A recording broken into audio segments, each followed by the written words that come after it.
Hello बच्चों, कैसे हैं आप सब लोग। माई सेल्फ अजय शुक्ला और आप सभी लोगों का CW केमिस्ट्री वाला के इस इनक्रेडिबल प्लेटफॉर्म में हार्दिक स्वागत और अभिनंदन करता हूं। इस वीडियो में हम लोग क्लास 11th की केमिस्ट्री शुरू करने जा रहे हैं। आप सभी लोग क्लास 10th को कवर करके आए हुए हैं और क्लास 10th में आप लोगों ने विज्ञान की एक किताब में सारे चैप्टर्स पढ़े होंगे। फिजिक्स और केमिस्ट्री और बायोलॉजी के सारे चैप्टर्स एक किताब में पढ़े होंगे। लेकिन अब 11th में आप लोग क्या देखेंगे कि फिजिक्स, केमिस्ट्री और बायोलॉजी की अलग अलग किताबें, और इनमें से आज हम लोग बात करने जा रहे हैं रसायन विज्ञान की। रसायन विज्ञान क्या है? जैसा कि आप लोगों ने 9th और 10th में देखा होगा कि रसायन विज्ञान अणुओं और परमाणुओं का विज्ञान है।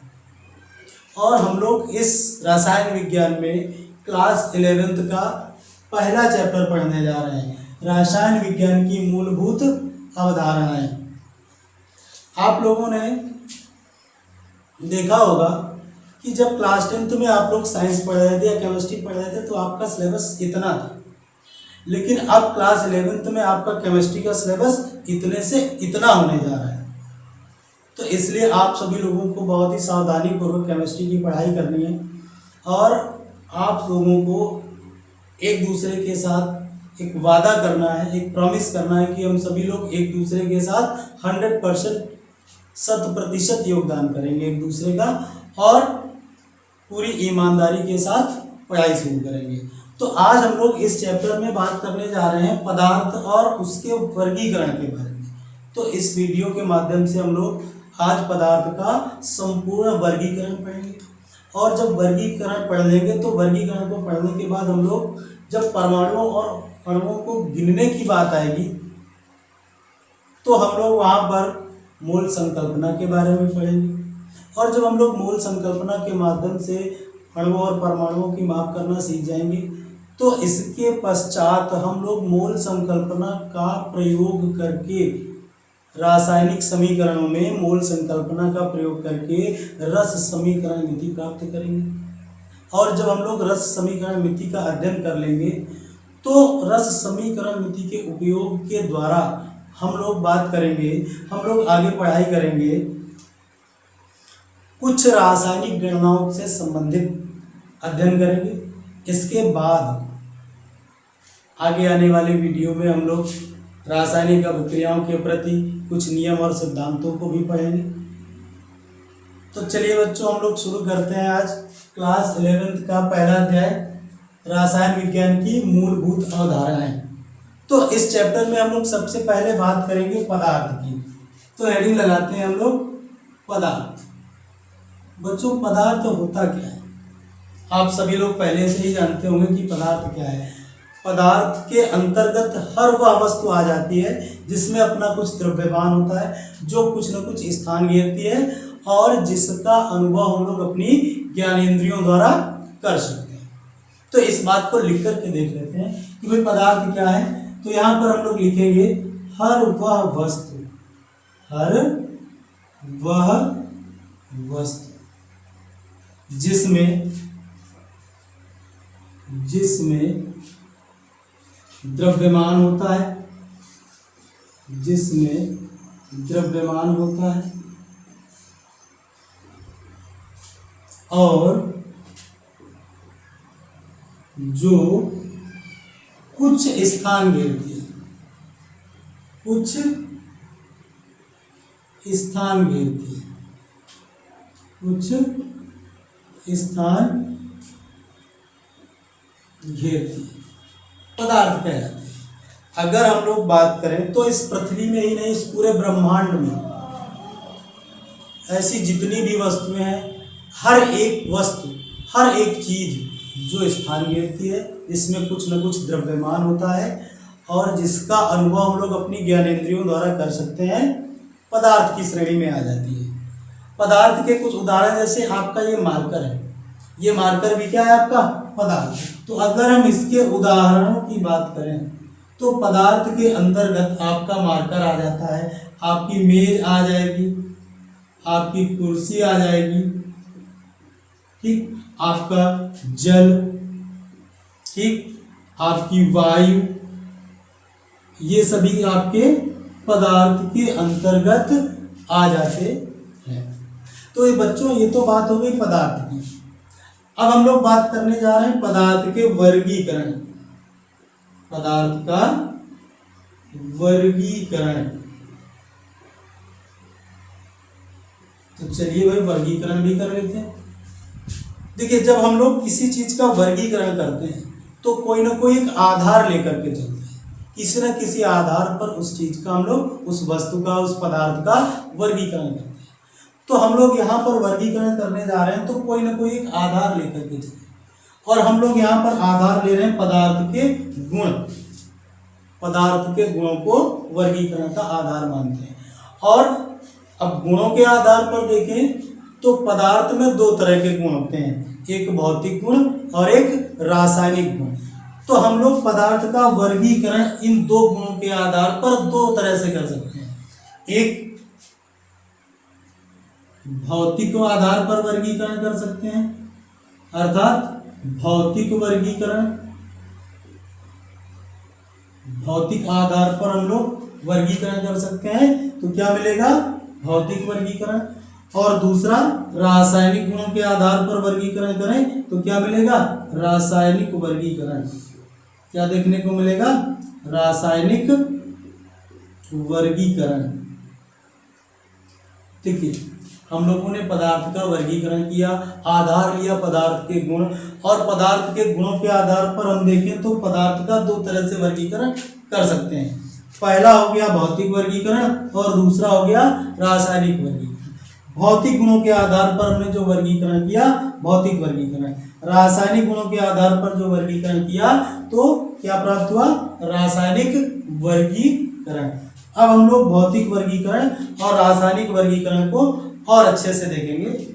तो देखिए भाई, हम लोगों ने बच्चों यहाँ पर वर्गीकरण किया था,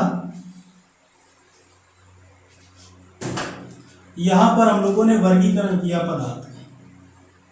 तो हम लोग यहाँ पर पदार्थ, और पदार्थ को हम लोगों ने दो भागों में बांट लिया, दो भागों में वर्गीकृत कर लिया। एक तो था आपका भौतिक वर्गीकरण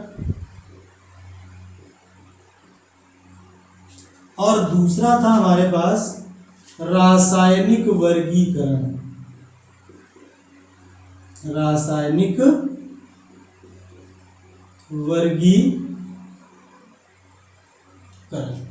तो दो तरह से हमें वर्गीकरण प्राप्त हो गया। अब देखिए, हम लोगों ने बच्चों जब दो तरह से वर्गीकरण किया तो भौतिक वर्गीकरण में हम लोग क्या करेंगे, जो आपका पदार्थ होगा उस पदार्थ में उसके अणुओं के मध्य लगने वाले आकर्षण बल के आधार पर हम लोग पदार्थ को तीन भागों में बांट सकते हैं। अगर हम भौतिक वर्गीकरण के आधार पर देखें तो पदार्थ को उनके अणुओं के मध्य, उनके अवयवी कणों के मध्य, अवयवी कण अर्थात अणु परमाणु या आयन, तो उनके मध्य आकर्षण बल के आधार पर हम लोग तीन भागों में बांट सकते हैं। मुख्य रूप से तीन भागों में बांट सकते हैं। पहला हो गया ठोस, दूसरा हो गया द्रव और तीसरा हो गया गैस। ठोस मतलब सॉलिड, द्रव मतलब लिक्विड, गैस मतलब गैस। अब हम लोगों ने जब पदार्थ को भौतिक आधार पर या उसके भौतिक गुणों के आधार पर ठोस, द्रव, गैस में बांट लिया, तो ठोस, द्रव, गैस में जब हम लोगों ने बंटवारा किया तो यहाँ पर हम लोगों ने क्या देखा था, इस पदार्थ के अणुओं के मध्य लगने वाले आकर्षण बल को आधार मान करके तीन भागों में डिवाइड कर दिया, ठोस, द्रव और गैस। देखो बच्चों, पदार्थ के अणुओं के मध्य जो बल होता है उसे हम लोग बोलते हैं अंतरा आणविक बल। क्या बोलते हैं? अंतरा आणविक बल। और बच्चों, अणुओं के मध्य में जो अंतरा आणविक बल होता है वो कैसा होता है? आकर्षण बल होता है। वो किस प्रकार का बल होता है? आकर्षण बल होता है। तो अब अगर हम लोग ठोस की बात करें तो ठोस के कुछ उदाहरण देखें तो हमें यहाँ पर मिलते हैं। आपके ठोस में आ जाता है जैसे आपका लोहा, सोना, लकड़ी, पत्थर आदि बहुत सारी चीजें हैं जो ठोस अवस्था में पाई जाती हैं। अगर हम लोग द्रव के उदाहरणों की बात करें तो द्रव में आपका आ जाता है जल, तेल, शीतल पेय जिसको हम लोग बोलते हैं कोल्ड ड्रिंक। क्या बोलते हैं? कोल्ड ड्रिंक, शीतल पेय, ये सभी आ जाते हैं आपके द्रव की श्रेणी में। गैस की बात कर लें तो गैस के अंतर्गत आपके आ जाते हैं वायु, oxygen O2, hydrogen gas H2, nitrogen gas N2 आदि। इस तरह से ये आपके गैस के उदाहरण हो गए। अब हम बच्चों अगर बात करें ठोस की, अगर हम लोग ठोस की बात करें तो ठोस के अंदर जो उसके अवयवी कण होते हैं, अवयवी कणों का मतलब ठोस पदार्थ जिन अवयवी कणों से मिलकर के बना होता है, अवयवी कणों के अंतर्गत आपके अणु, परमाणु और आयन आ सकते हैं। तो अब यहाँ पर हम लोग जब ठोस की बात कर लेते हैं तो ठोस के अंदर उसके अवयवी कण कुछ इस तरह से एक दूसरे के साथ चिपके हुए व्यवस्थित होंगे, बिल्कुल एक दूसरे के साथ चिपके हुए इस प्रकार से व्यवस्थित होंगे कि इनके अणुओं के मध्य में जो दूरी होगी, जिसे हम लोग कह देते हैं अंतरा आणविक दूरी, अणुओं के मध्य में जो दूरी होती है उसे हम लोग बोलते हैं अंतरा आणविक दूरी। तो ठोस के अणुओं के मध्य में आकर्षण बल, जिसे हम लोग कह देते हैं अंतरा आणविक आकर्षण बल, बहुत प्रबल होता है, जिसके कारण वो एक दूसरे के साथ बहुत तेजी से चिपके हुए होते हैं और इस वजह से इनके बीच में, इनके बीच में, अणुओं के बीच में अंतरा आणविक दूरी न के बराबर होती है या लगभग नगण्य होती है। ठीक है ना। और यहीं पर अगर हम द्रव की बात करें तो द्रव के अंदर जो आपके अणु होंगे वो कुछ इस तरह से थोड़ा दूर दूर, ठोस की तुलना में कुछ दूर दूर व्यवस्थित होते हैं, कुछ इस तरह से। अगर हम लोग बात कर लें गैस की तो गैस के अंदर जो आपके अणु होंगे वो कुछ इस तरह से, द्रव की तुलना में भी दूर दूर। और अगर हम लोगों ने यहाँ बात की थी कि ठोस के अंतर्गत ठोस पदार्थ के जो अवयवी कण होते हैं इनके मध्य में अंतरा आणविक आकर्षण बल बहुत प्रबल होता है, जबकि द्रव के अंदर क्या होता है, जो आकर्षण बल होता है वो ठोस की तुलना में कम होता है और गैस में न के बराबर होता है, आकर्षण बल नगण्य होता है, जिसके कारण इसके अणु काफी दूर दूर होते हैं। ये तो बात हो गई इनके मध्य लगने वाले आकर्षण बलों की और अंतरा आणविक दूरी की। इसके बाद अब हम लोग बात कर लेते हैं ठोस द्रव गैस के बारे में कुछ और जानकारियां लेते हैं। देखिए ठोस के अगर हम आयतन की बात करें, इसका जो आयतन होगा, ठोस का आयतन निश्चित होता है। कोई भी ठोस पदार्थ आप लें तो उसका जो आयतन होगा वो कैसा होगा, निश्चित होगा। जबकि हम द्रव की बात करें तो इसका भी आयतन कैसा देखने को मिलेगा, निश्चित। अभी इसको उदाहरण के द्वारा मैं क्लियर कर दूंगा। ठीक है। और गैस की बात करें तो गैस का आयतन कैसा होता है, अनिश्चित। आप ठोस का कोई भी टुकड़ा ले लें, कोई भी ठोस पदार्थ ले लें, लोहे का एक टुकड़ा ले लें या आप इस मार्कर को ले लें, आप इस मार्कर को कहीं पर भी लेकर के जाएं, इस मार्कर को कहीं पर भी लेकर के जाएं तो आप लोग क्या देखेंगे कि इस मार्कर के द्वारा या उस लोहे के टुकड़े के द्वारा जो स्थान घेरा जाएगा वो निश्चित होगा। चाहे आप क्लास में या फिर आप अपने घर में देखें, लोहे का टुकड़ा लेकर के जाएं या इस मार्कर को लेकर के जाएं तो वहां पर भी इसके द्वारा घेरा गया आयतन, जितना यहाँ पर आयतन घेरा जाएगा उतना ही आपके घर में, उतना ही पड़ोसी के घर में, उतना ही आप पाकिस्तान भी लेकर के चले जाए तो वहां पर भी उतना ही आयतन घेरा जाएगा, यूक्रेन भी लेकर के चले जाए तो उतना ही आयतन घेरा जाएगा उस लोहे के टुकड़े के द्वारा। बस भैया कोई बम वगैरह मत गिरे, ठीक है ना। आकार, परिस्थितियां समान होनी चाहिए, समान परिस्थितियों में उसका आयतन क्या होगा, हर जगह पर समान होगा, अर्थात निश्चित होगा। इसी तरीके से अगर हम द्रव की बात करें तो द्रव अगर हम लोगों ने 1 लीटर द्रव लिया है, 1 लीटर द्रव ले लिया, द्रव के रूप में मान लिया हमने जल ले लिया, 1 लीटर जल लिया, तो उस जल को हम लोग चाहे जिस बर्तन में रखें, चाहे ग्लास में रखें, तो 1 लीटर का ही आयतन घेरेगा। अगर उसे हम एक बड़े ड्रम में रखें तो वहां पर भी वो क्या करेगा, 1 लीटर के बराबर ही आयतन को घेरेगा। ठीक है, तो ये तो बात हो गई ठोस के आयतन की, निश्चित होता है, द्रव के आयतन की निश्चित होता है। अब हम लोग बात करने वाले गैस के आयतन। गैस का आयतन बच्चों अनिश्चित होता है, गैस का आयतन अनिश्चित होता है। इसे हम जिस बर्तन में रखेंगे ये उसी का आयतन ग्रहण कर लेते हैं। मान लीजिए आपके पास कोई अगरबत्ती का धुआं है या आपके पास कोई गैस है, आप उसको एक छोटी सी डिब्बी में रखें तो क्या होगा, उस डिब्बी के आयतन के बराबर गैस का आयतन होगा।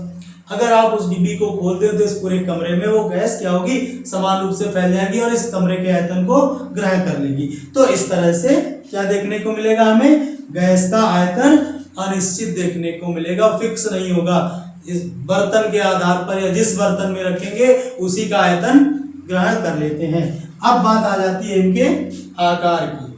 अगर हम लोग इनके आकार की बात करें तो ठोस का आकार बेटा निश्चित होता है, ठोस का आकार निश्चित होता है। फिर मैं वही एग्जांपल दूंगा आपको, मार्कर, या आप लोहे का टुकड़ा ले लें, या आप सोने का टुकड़ा ले लें, या आप डस्टर ले लें, इसको कहीं पर भी ले जाएं, परिस्थितियां समान होनी चाहिए, उसके साथ छेड़छाड़ ना करें।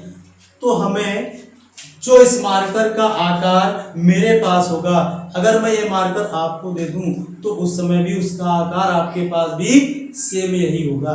उस लोहे के टुकड़े को अगर मैं इस आकार के, इतना लोहे का टुकड़ा या इस आकार के लोहे के टुकड़े की बात करूं तो मैं अपने पास रखूं, समान परिस्थितियों में कोई परिवर्तन न करूं, इस टुकड़े के साथ कोई छेड़छाड़ न करूं, तो इसका आकार सेम रहेगा, इतना ही रहेगा। अगर मैं इसे आपको दे दूं तो आपके पास भी आकार यही रहेगा। मैं पड़ोसी के घर लेकर चला जाऊं तो वहां पर भी इसका आकार हमें सेम देखने को मिलेगा, बस इसके साथ हमें छेड़छाड़ नहीं करनी है।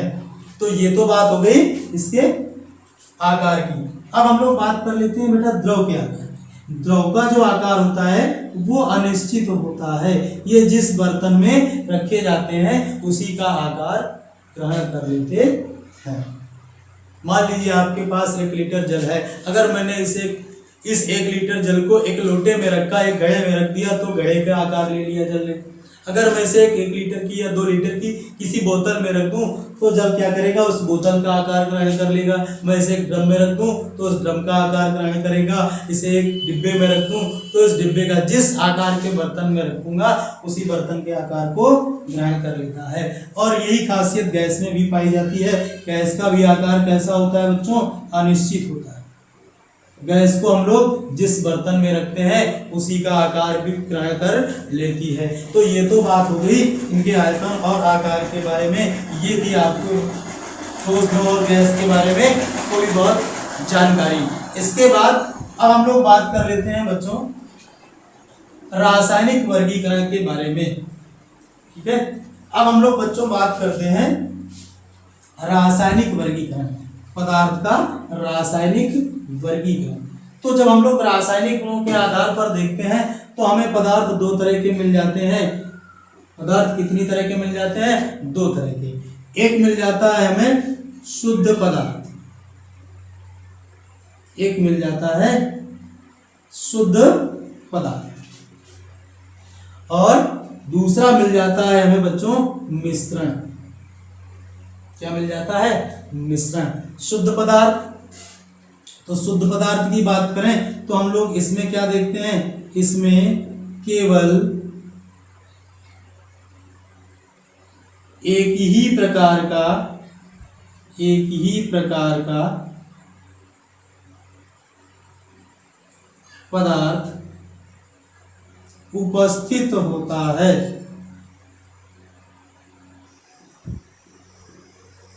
अगर हम लोग बच्चों शुद्ध पदार्थ की बात करें तो शुद्ध पदार्थ क्या होगा, ऐसा कोई भी पदार्थ मिल जाए जिस पदार्थ में केवल एक ही प्रकार के पदार्थ उपस्थित हों, तो वो पदार्थ आपका शुद्ध पदार्थ कहलाएगा। और शुद्ध पदार्थ की बात करें तो शुद्ध पदार्थ में हमें दो तरह के पदार्थ मिलते हैं, एक मिल जाता है तत्व और एक मिल जाता है यौगिक। बच्चों हमने बात की शुद्ध पदार्थ की। शुद्ध पदार्थ क्या थे? ऐसा कोई भी पदार्थ जिसमें केवल एक ही पदार्थ है, एक ही प्रकार का पदार्थ उपस्थित है, वो क्या कहलाएगा? शुद्ध पदार्थ। और शुद्ध पदार्थ में दो तरह का मिलेगा, एक यौगिक और एक तत्व और दूसरा यौगिक। अब हम लोग बात कर लेते हैं मिश्रण की। मिश्रण क्या होगा? मिश्रण में हमें बेटा मिल जाएंगे दो या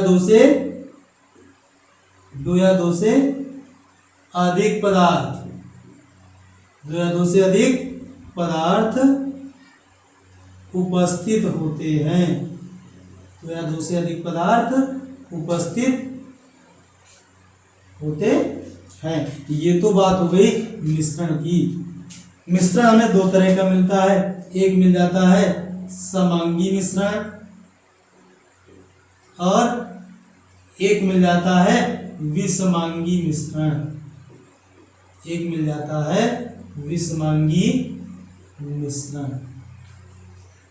ये तो बात हो गई रासायनिक वर्गीकरण की। बेटा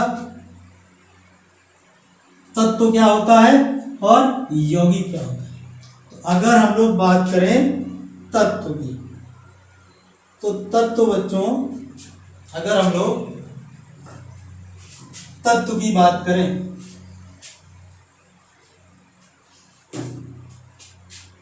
तो हमें तत्व में, अगर हम तत्व की बात करते हैं तो तत्व होता क्या है? इसमें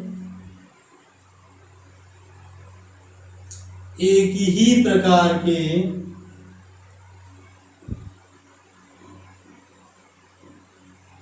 परमाणु होते हैं।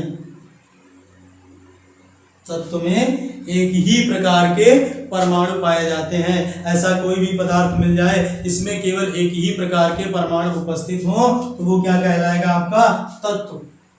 और उदाहरण देख लेते हैं, जैसे आपका H हो गया हाइड्रोजन, इसके बाद O हो गया ऑक्सीजन, N हो गया नाइट्रोजन, H2 हो गया, N2 हो गया, O2 हो गया।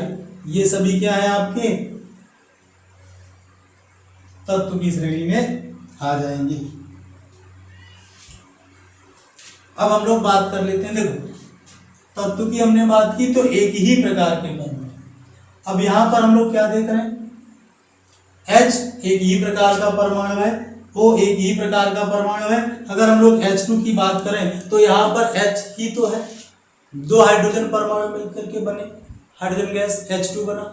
इसका मतलब क्या था? H2 क्या है? आपका तत्व। इसके अंदर एक ही प्रकार के परमाणु हैं। और अगली बात हम लोग कर ले N2 की, तो एक ही प्रकार के परमाणु, नाइट्रोजन के ही तो परमाणु उपस्थित है, अन्य कोई प्रकार का परमाणु तो नहीं है। तो ये क्या हो जाएगा? आपका तत्व। अब बात करते हैं हम लोग यौगिक की। यौगिक के अंतर्गत क्या मिलेगा आपको?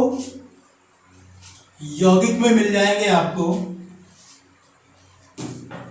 यौगिक में मिलेंगे दो या दो से अधिक, या मैं कह दूं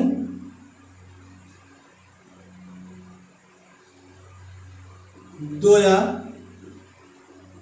दो से अधिक विभिन्न प्रकार के परमाणु एक निश्चित अनुपात में, एक निश्चित अनुपात में उपस्थित होंगे, उपस्थित होते हैं। अगर मैं बात करूं यौगिक की, तो यौगिक क्या होंगे? ऐसा कोई भी पदार्थ मिल जाए इसमें दो या दो से अधिक प्रकार के परमाणु या दो या दो से अधिक पदार्थ एक निश्चित अनुपात में उपस्थित हो, एक निश्चित अनुपात में मिलकर के उस पदार्थ का निर्माण हुआ हो, तो वो आपका यौगिक की श्रेणी में आ जाता है। जैसे आपका जल H2, आपका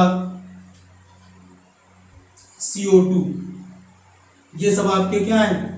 NaCl, ये सभी आपके क्या हैं, यौगिक। और यौगिक भी क्या है, एक तरह का शुद्ध पदार्थ है। अगर मैं जल की बात करूं, भाई शुद्ध पदार्थ क्या होते हैं, ऐसे पदार्थ जिसमें केवल एक ही प्रकार के पदार्थ उपस्थित हों। तो अगर मैं H2O की बात करूं तो ये भी आपका एक शुद्ध पदार्थ है। यौगिक भी क्या है, आपका शुद्ध पदार्थ, क्योंकि जल के अंदर केवल जल के ही तो अणु या परमाणु उपस्थित होंगे, इसके अलावा तो कुछ उपस्थित नहीं होगा। तो इस वजह से क्या होगा, आपका यौगिक अर्थात जल CO2, H2O अर्थात जल, CO2 अर्थात कार्बन डाइऑक्साइड, NaCl अर्थात सोडियम क्लोराइड, ये सभी आपके यौगिक की श्रेणी में आ जाते हैं। तो ये तो बात थी बेटा पदार्थ और उसके वर्गीकरण की। तो यहां तक आप लोगों ने देखा, और ये वीडियो आपको कैसा लगा कमेंट बॉक्स में जरूर बताएं, और इस चैनल को जल्दी से जल्दी सब्सक्राइब कर लें, ज़्यादा से ज़्यादा लोग सब्सक्राइब करें, वीडियो को लाइक करें और शेयर करें, ताकि ये वीडियो ज़्यादा से ज़्यादा विद्यार्थियों के पास पहुँचे और वो लोग अच्छी पढ़ाई कर सकें और अच्छे से केमिस्ट्री की तैयारी कर सकें। तो ये था आपका पहला चैप्टर का पहला वीडियो, जिसमें हम लोगों ने बात की पदार्थ और उसके वर्गीकरण की। अब अगला वीडियो जो होगा उसमें हम लोग बात करेंगे मोल संकल्पना के बारे में। तो बच्चों, thank you for watching this video, and ज़्यादा से ज़्यादा वीडियो को लाइक और शेयर करें तथा चैनल को सब्सक्राइब भी करें।